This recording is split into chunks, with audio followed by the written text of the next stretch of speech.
প্রায় একটু আগে পুকুর থেকে জাল ফেলা হয়েছে, এই মাছটা এই মাত্র তোলা হলো। দেখুন 1 বছরের মাছ কত বড় হয়েছে, আর খেতে তো খুব ভালো লাগবে। তাহলে মাছটা এখন কেটে নেব।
পঁচিশ বছর ধরে মাছ কাটছি, কোনো অসুবিধা হয় না।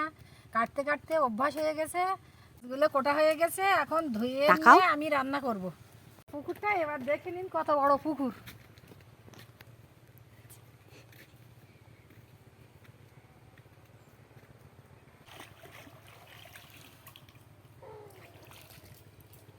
মাছটা এখন ম্যারিনেট করে নেব। দেখুন এই লবণ দিচ্ছি, তারপরে হলুদের গুঁড়ো,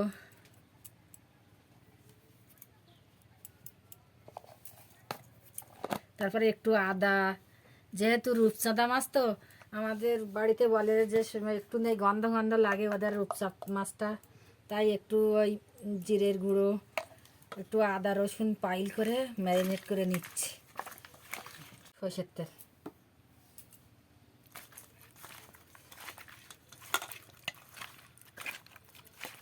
মাছ ম্যারিনেটের কাছে অর্ধেকটা রান্না হয়ে যায়, আর মাছটা খেতেও ভালো লাগে। রেখে দেবো, তারপরে রান্নাটা শুরু করব। কড়াটা গরম হয়ে গেছে, তেলটা দিয়ে দেবো।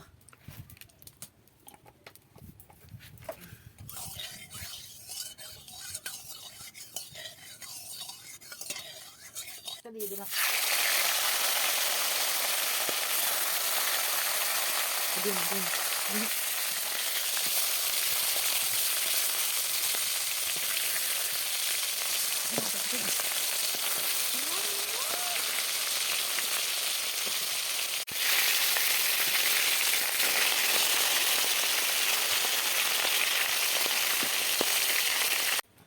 আমরা তো আলু খাই না, সেই জন্য 2টো আলু দিলাম।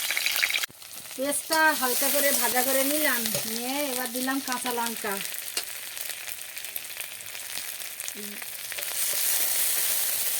দিলাম টমেটো,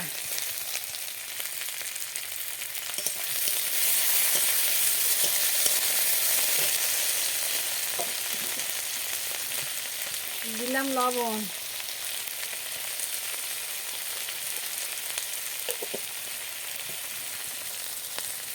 দিলাম হলুদ গুঁড়ো,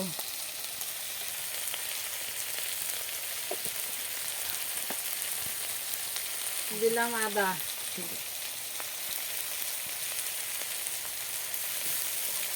মশলাটাকে ভালো করে কষাই করে নিলাম। মশলাটা ভালো করে কষে নেব।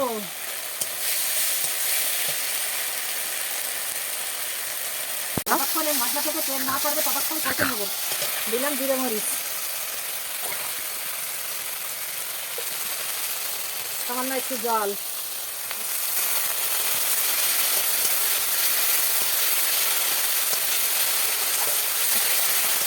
আলুটা মশলার সঙ্গে দিয়ে দিলাম কষাই করার জন্য। এবার মাছের মাথাটা দিয়ে দেবো। মাছের মাথা দিচ্ছি, দিলাম সরষের তেল, দিলাম তেজপাতা,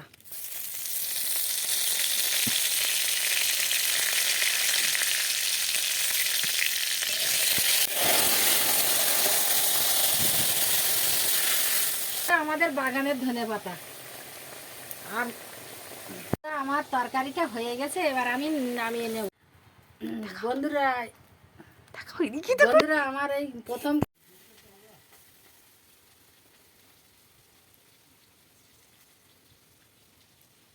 বন্ধুরা আমার প্রথমেই ক্যামেরার সামনে আসা তরকারিটা যদি ভালো লাগে লাইক শেয়ার ও কমেন্ট করে জানিও।